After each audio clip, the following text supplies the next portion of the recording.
Muscle mass is a major component of fitness, however you may not realize just how important it is for your health. As seen in this paper, the benefits of good muscle mass are better stress response, better outcomes in acute disease and injury, including cancer, likely lower muscle mass exacerbates chronic disease symptoms, lower risk of obesity, diabetes, and insulin resistance. But what if you are already in your later years? Sure, there are plenty of strong and old athletes, but they must have began training in their youth. If it's your first time, trying to gain muscle in your 50s and older must be a pipe dream, right? Not so. You see, though I am only 25, I am more familiar with this problem than you realize. In 2017 I did one CrossFit workout too many and kicked off 2 years of health issues, specifically HPA-Axis dysregulation and chronic fatigue syndrome. My biology became particularly averse to exercise and I began to lose muscle tone.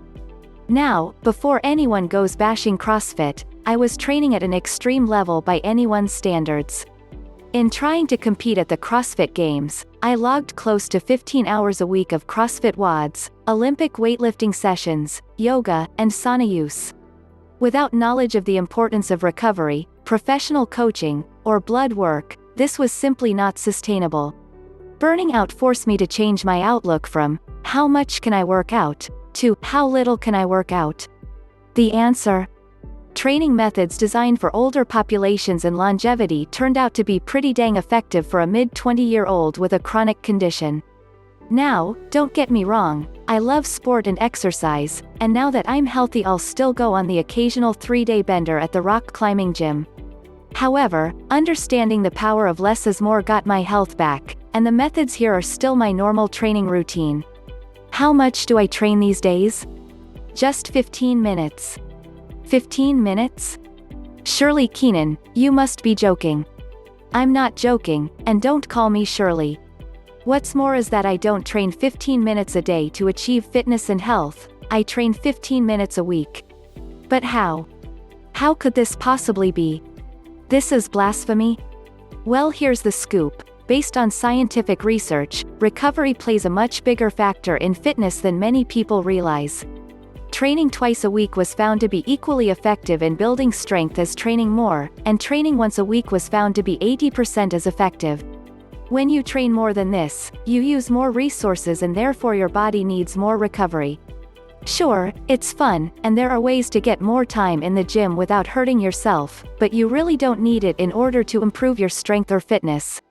Using research-backed techniques, people of all ages can continue to build strength, optimize their fitness, and stay healthy with as little as 15 minutes a week at the gym. Exercise is a message, recovery allows the response. An easy way to understand how 15 minutes of weekly exercise can yield lifelong results is to understand what exercise actually is. Exercise does not build muscle. Your biology builds muscle in response to exercise. Basically, exercise is just a message. When you exercise, what is technically happening is that you are destroying your muscle using stress. No muscle building is occurring as a direct result of the exercise. After exercise is over, inflammation and damage trigger hormonal signals that tell your body to initiate repair. Over the next days, your body repairs the damage that was caused from your exercise, and then it builds muscle beyond that. In short, it is during recovery that your body actually improves.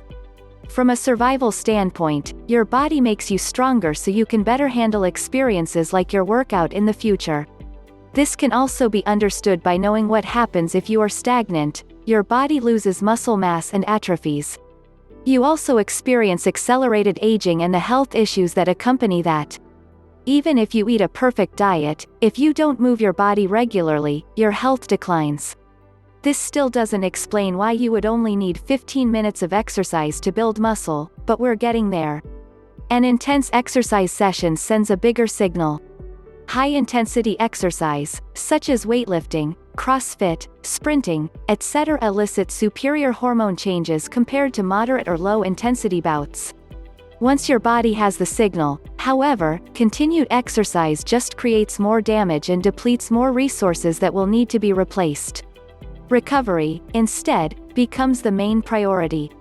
Research on high-intensity exercise has determined that it takes 48 to 72 hours for your body to fully recover from an intense exercise stimulus. Now, this isn't to say that training more often is always a bad thing.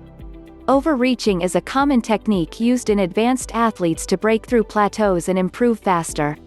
Basically, for 4 to 6 weeks, an athlete will work out too much, never quite getting that 48 to 72 hours of recovery between workouts.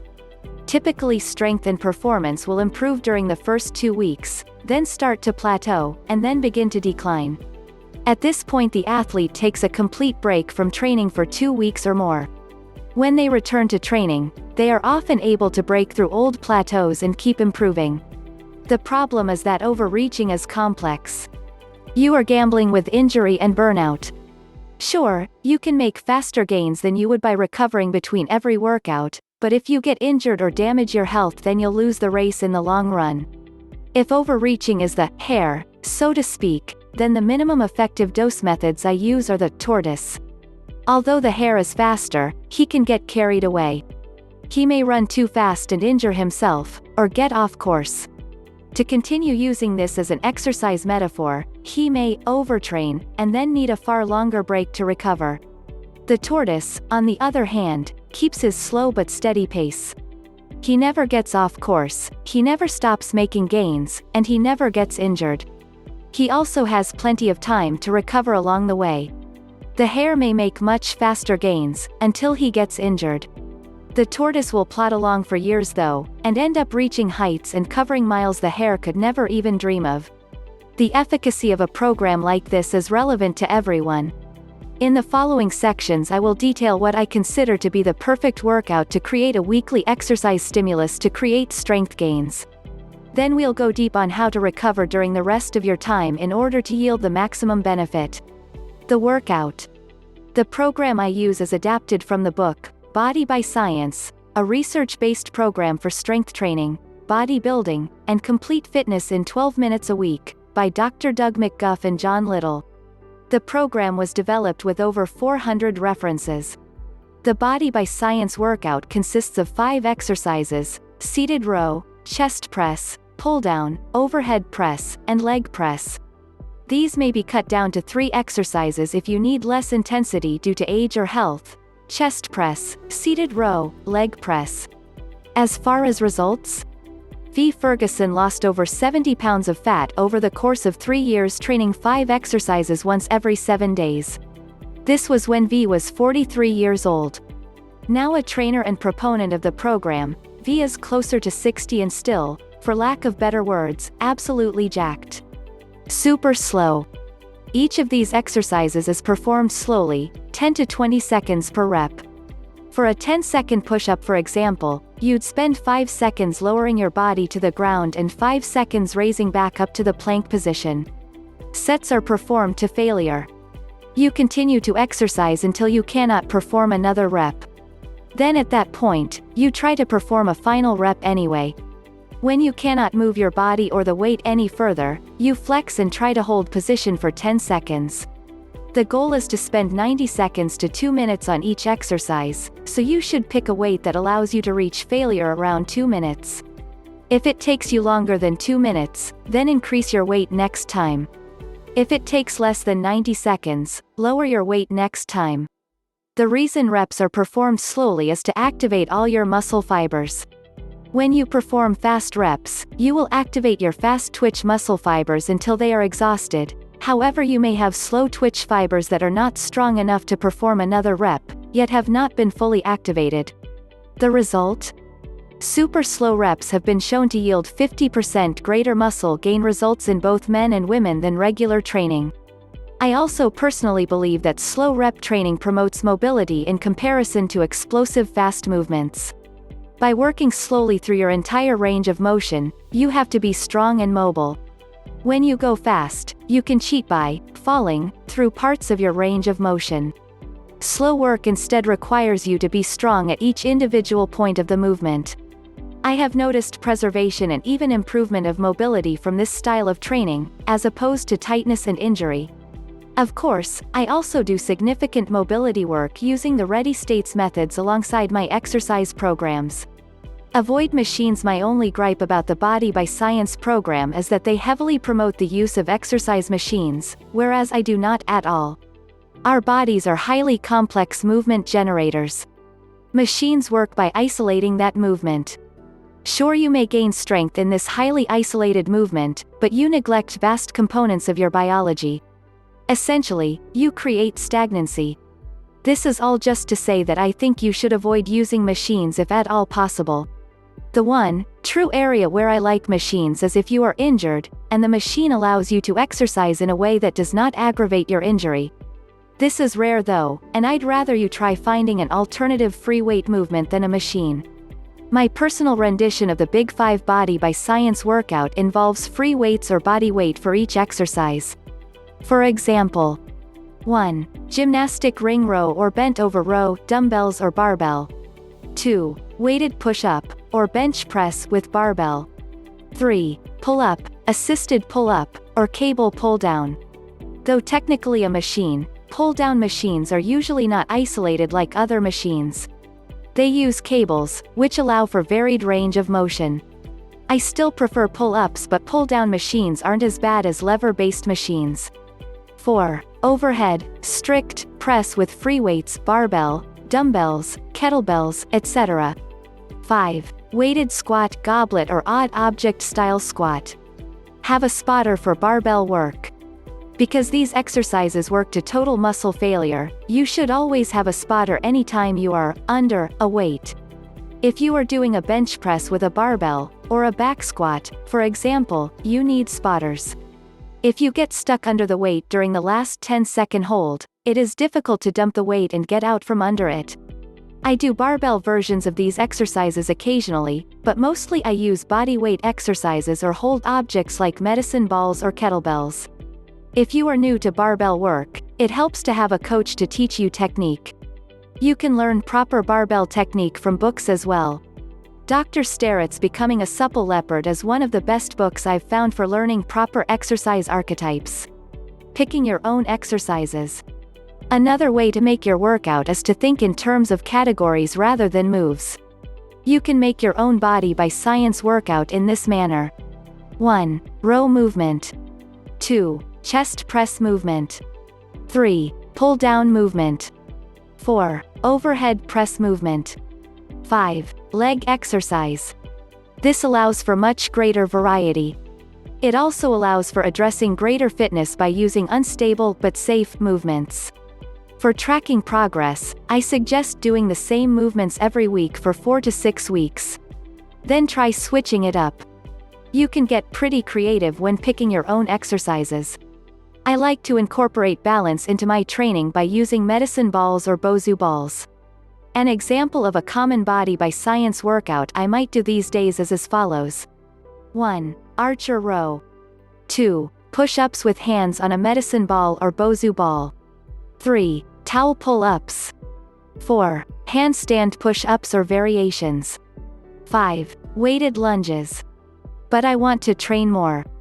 You certainly can. Everyone has different genetics, and the Body by Science workout is designed with everyone in mind. You may be able to get greater benefit with more training. I personally love to rock climb. Rock climbing is basically weightlifting. There's no way not to break down major muscle in a rock climbing session. When I'm doing the Body by Science program, I find I can get away with one rock climbing workout a week while still recovering fully. I suggest the same for you. Don't train at high intensity more than twice a week unless you are willing to take a 2-week break every 4 to 6 weeks. Beyond these 2 high-intensity sessions, which include CrossFit, weightlifting, sprinting, and anything hard, I allow myself 2 skill workouts a week. Skill work refers to training to improve a skill but not to improve fitness. For me, this is currently Daito Ryu Eiki Jiu-Jitsu, dance, or rock climbing. Many forms of skill work may count as your high-intensity workout too. Rock climbing always feels like a hard workout due to the strength-intensive nature of the activity, but I don't typically feel as beat up from jiu-jitsu, and I can participate in dance fairly often without burning out. You can also train more in other activities by reducing the frequency of your Body by Science style workout. When I want to do more climbing, I do my 5 exercises every 2 weeks instead of every week. This all depends on your fitness level and genetics as well. Furthermore, the purpose of these extra workouts is not to become stronger and healthier faster. The only reason I train more than once a week is because I am participating in activities I enjoy. They are not required for health or fitness purse. In short, the maximum load I can sustain weekly, without having to take overreaching breaks, is 2 high-intensity workouts, Body by Science, Crossfit, rock climbing 2 to 3 skill workouts depending on intensity, swimming, dance, jiu-jitsu, running, etc. Regardless, the workout is only the stimulus. Recovery is where the magic happens. I know workouts are the sexy and fun part of getting fit, but honestly the next section is what this guide is truly about. Recovery, how to optimize muscle gain from any training. Ever hear the phrase, abs are made in the kitchen? I love this because it reminds people that without diet, you won't see the full extent of fitness gains you could otherwise expect. Abs aren't just made in the kitchen, however. They are also made in your bed while you sleep, on the lacrosse ball when you tissue mash, and in your stress reduction habits throughout the day. This part of the article is for these reasons arguably more important than the last. Sure, you need to have an exercise stimulus to tell your body to get stronger, but beyond that, recovery is how you optimize that improvement. Sleep for Pete's sake. Of all the things I could promote for recovery, sleep is the numero uno. The only thing that competes with sleep for optimizing your muscle gain results is your diet, but unlike diet, sleep is simple. Get at least 8 hours every night and sleep at the same times. Go to bed at the same time. Wake up at the same time. Why is it so important to have stable sleep and wake times? Well, research on shift workers has found that constantly changing sleep times has a significant negative effect on health markers of multiple kinds. As far as getting 8 hours goes, undersleeping is clearly linked to poor mental function, worse health markers such as blood pressure, and negative hormone trends including those of insulin, human growth hormone and testosterone. Poor sleep is not good if you want to be fit. In order to optimize your sleep, try using some of these tips. Foam roll before bed. As an educated audience of the Ready State, I'm sure many of you use their service to optimize your mobility. If so, start doing a few tissue mashing techniques before bed. Like getting a massage, this can optimize your parasympathetic nervous system and turn off fight or flight responses. If you don't mobilize yet, then definitely start. Buy a lacrosse ball online and watch some of the videos on this site. Mobility work has many benefits that go far beyond improving sleep. Write down a to-do list for the coming day. Research shows that a to-do list, written before bed, improves sleep quality. The more detailed the better. This tactic is one of the most simple, and most effective techniques I've found for sleeping better. It is free, easy, and works well for many people. Stubborn sleeper? Then leave your phone in another room at night too. Device use has been linked to later bedtimes and lower quality sleep. Take a cold shower a few hours before bed. Cold showers can be stimulating, but they have positive benefits for the parasympathetic nervous system, which is your rest and relax response.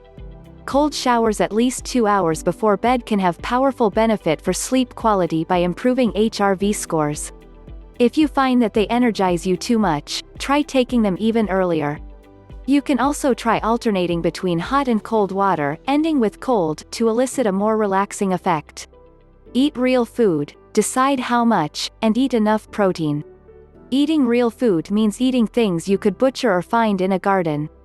Avoiding ultra-processed foods such as packaged goods, candy, cured meats, and other common items in our modern marketplace is the first step. Plain and simple, we are biologically adapted to eating real and whole foods. We are not adapted to consuming chemical preservatives and ultra-processed foods. It is beyond the scope of this article to deep dive, but my suggestion for maximum recovery is to start by going paleo or close to it. The paleo diet restricts evolutionary problematic foods such as grains and dairy. Caloric deficits and surplus, how much to eat. As far as how much to eat? That depends on your goals. If you are trying to lose weight, then you should have a caloric deficit on most days. This means consuming less calories than you are burning daily. Once a week though, have a surplus by eating more than you need. If you restrict calories for extended periods of time, your metabolism will likely lower, which makes it easier to put on unwanted weight. If on the other hand you are lean already and more interested in gaining muscle, then for a time you should eat a consistent caloric surplus. Caloric surplus is not good for health or longevity if done chronically, but it does promote muscle gain when combined with good protein intake and proper exercise. I recommend sticking to a consistent caloric surplus for a maximum of 3 months. Then it is best to return to a deficit most of the time for the promotion of good health. Don't go overboard with your caloric deficit or surplus. Remember, the style of training we're doing is about being a tortoise, not a hare. Sure, big calorie deficits can elicit faster weight loss and bigger surpluses are necessary for gaining muscle past our genetic limits, but these are extreme scenarios that come with side effects. For long-term health, just aim to have a mild to moderate caloric deficit most of the time, and during times when you are trying to gain some muscle, have a consistent slight surplus. Protein. I do not believe it is highly beneficial to take protein powders, as long as you eat enough protein over the course of your whole day. How soon after a workout you consume protein does not appear to be deeply important either when it comes to research. Sure, if you are an expert bodybuilder trying to gain mass, it may help to get more strict, but if you are training for health like we promote here, just make sure you are eating enough protein. I aim to hit a maximum of 200 grams of protein per day, 1 gram per pound of body weight. Separately from protein, your job is to fuel your body. I like a cyclical ketogenic diet, which relies primarily on fats for fuel, because ketosis has been shown to promote muscle gain. However, switching over to a ketogenic diet can be a difficult process. If you are not already doing a ketogenic diet, I suggest getting 50% of your calories from carbohydrates that are healthy. If you focus on getting enough protein and make sure to eat mostly whole, unprocessed food, your other dietary macros will probably sort themselves out.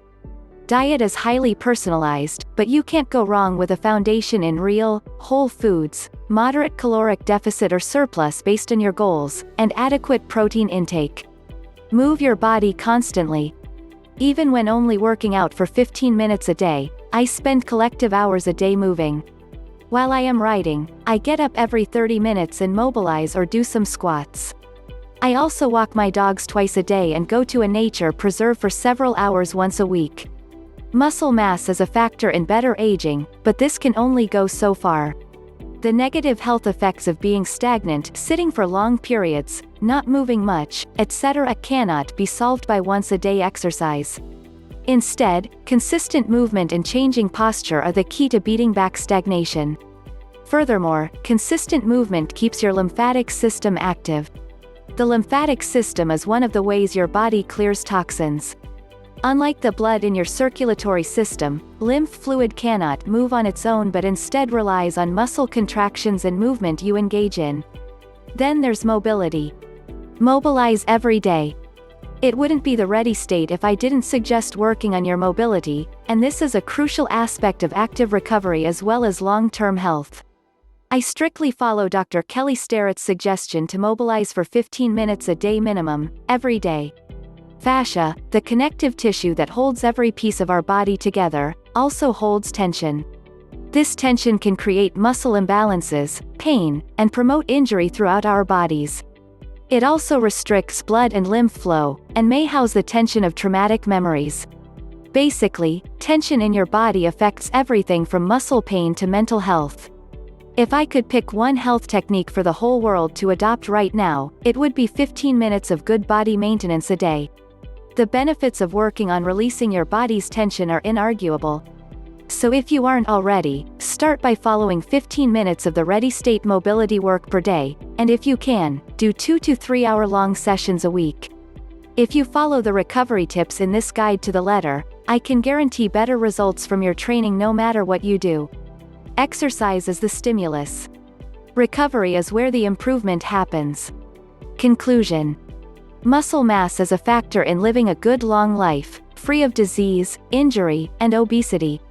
However, many of us have difficulty finding a way to exercise, especially if you are already older and are just beginning your fitness journey. Not to worry, even if you are over 50 years old and have never touched a barbell, you can build muscle and get these benefits for the rest of your life.